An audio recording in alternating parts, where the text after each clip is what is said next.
Donc voilà, là on est sur une imprimante laser que je vais allumer. C'est la série C480 de chez Samsung. Donc, oh, c'est curieux ça.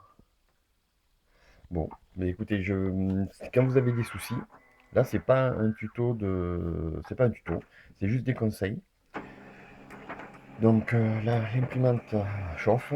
Ce voyant va se mettre orange et clignoter. Bon, ça, c'est pas grave, puisque ensuite, on a, ça va se mettre sur stop. On ne voit pas très bien. Il suffit d'appuyer sur la flèche à droite. On a le message continuer et on dit OK. Ça restera orange clignotant. Ça, c'est pas bien grave. Donc, vous savez bien que cette imprimante a été flashée, si on peut dire comme ça, ou piratée, enfin, vous dites comme vous voulez.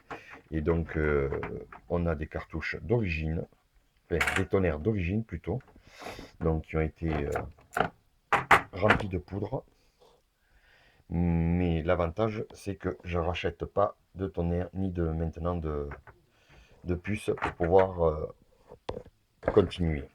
Par contre, vous risquez d'avoir un message à un moment ou à un autre de l'utilisation de votre imprimante que le tambour, les images, ou je ne sais plus quoi exactement, quel message s'affiche, que le tambour est plein, les images sont pleines, etc., etc. Et là, il faut rajouter un nouveau tambour. Faux. Faux. Ou en tout cas, c'est pas forcément le cas. Ici, le tambour est là-dedans. Vous voyez le vert, ça c'est le tambour. Certaines imprimantes ont ici une puce qui fait qui comptabilise. Vous voyez, il y a même les picots pour la connexion. Moi, j'ai de la chance, j'en ai pas. Donc, bon, ben, à ce niveau-là, j'aurai pas de souci de comptage.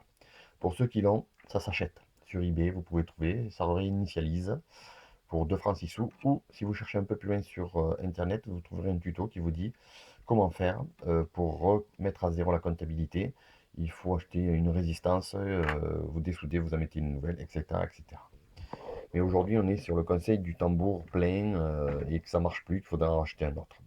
Ben non, vous sortez vos tonnerres comme je viens de faire. Ensuite, vous sortez ce petit boîtier. C'est le guide. Mais ce petit guide, il a l'air de rien derrière. Il a des petites fenêtres. Donc des fois, ce guide, il se remplit.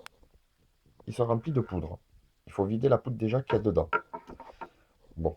Ensuite, quand ça c'est fait, vous sortez le fameux tambour qu'on vous demande de changer. Eh bien non, vous ne le changez pas. D'abord, la première chose, avant d'en acheter un nouveau ou quoi que ce soit, vous le sortez. Faites attention sur la partie saine de ne pas mettre vos doigts.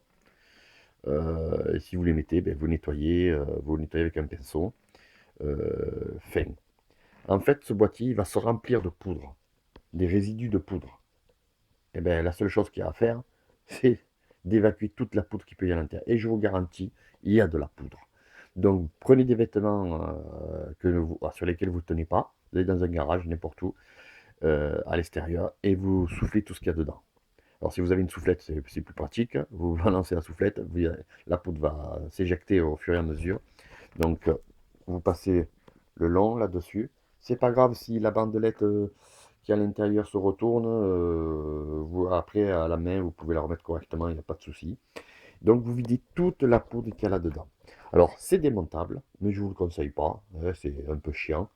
Donc, ne le démontez pas. Soufflez par les extrémités, à droite, à gauche, et vous verrez, de la poudre, il va en sortir. Et ensuite, vous réinstallez votre cylindre. Bon, lui, c'est un peu embêtant. Ouais, ben, ouais, c'est un peu ennuyant des fois à mettre, mais là j'ai réussi à le mettre assez facilement. C'est pas grave. Donc vous remontez le tout. Vous remontez le tout. Et je vous garantis votre message. Alors si c'est bien le tambour, hein, bien entendu. Si c'est bien le tambour, eh bien ça repart. Il n'y a pas de souci. Et vous avez vu que moi, mon voyant, hein, il est resté allumé.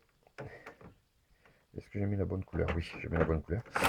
Mon voyant est resté orange, mais c'est pas grave. Hein. Si je veux, je peux imprimer. Bien sûr, je remets tout, je referme. Hop, il va nous refaire son petit bini oui oui là. Voilà, donc il me dit stop. Donc je remets le stop, bascule en continuer. OK, elle refait sa petite chauffe. Et vous pouvez aller à votre ordinateur et imprimer ce que vous voulez. Voilà, donc il ne faut jamais s'inquiéter en voyant, parce que normalement quand vous faites, vous réussissez à aller sur le site e-reset, que vous faites le tout, et que ça marche, au bout d'un moment, vous allez avoir ce voyant. Alors, moi, ça a mis très très longtemps avant de se mettre orange, et ça m'a embêté, je ne savais pas comment faire. Et à force de regarder un petit peu, j'ai vu le stop, j'ai fait sur continuer, j'ai envoyé l'impression, et puis ça a marché. Donc c'était juste un conseil, pas un tuto, hein. Voilà, allez, bonne journée à tous, ciao.